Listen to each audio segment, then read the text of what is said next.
Entonces, para viajar, por ejemplo, desde Tarraco, en este extremo, hasta Toletum, en el centro de Hispania. Tomaban esta vía por la costa del Mediterráneo hasta Saguntum, después este camino hasta Bilbilis y esta otra vía hasta Toletum. Sin esas obras, la romanización no hubiera sido posible. A través de esos caminos, por ejemplo, los romanos llevaron el latín, que dio origen a todas las lenguas que vimos, a los rincones tan alejados de Roma. Estas llamadas calzadas fueron un elemento clave para el imperio. Era una asombrosa red de vías de comunicación, sumamente eficiente.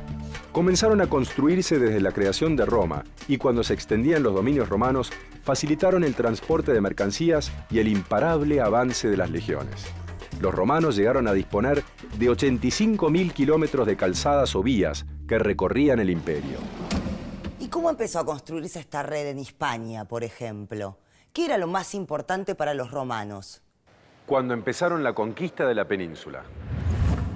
El primer objetivo de los romanos era unir la ciudad de Cádiz, que vemos bajo el nombre romano de Gades, con los Pirineos, su punto de entrada por el norte. Cádiz era una de las ciudades más antiguas de Europa y por entonces la más importante de Hispania.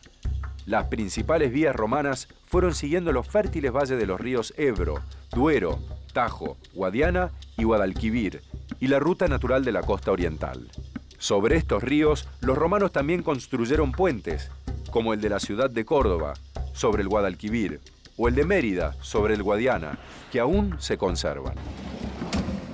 En las vías, los romanos ubicaban cada 1000 pasos unos monolitos cilíndricos, macizos, de unos 2 metros de altura. Se llamaban milarios y tenían escrita la distancia entre ese punto y el lugar de partida o de llegada de la vía.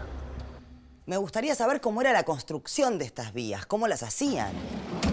Primero trazaban el recorrido que debía seguir la carretera y excavaban 2 pequeños canales paralelos que eran recubiertos por 2 hileras de piedras. Así quedaba delimitado su ancho. Después abrían un canal entre las 2 hileras y ponían en el fondo piedras de tamaño mediano. Este proceso se llamaba statumen. Luego cubrían esta primera capa con otra, muy gruesa, de arena o grava, a veces mezclada con mortero. Era el rudus. Y finalmente colocaban un revestimiento formado por piedras trituradas, el nucleus, o por losas de piedra, el stratum. La profundidad del total de esta construcción era de entre 1 metro y 1,5 metros. Las vías o calzadas de los romanos atravesaban campos, bosques, rodeaban montañas. Esas tierras eran la mayor parte de la superficie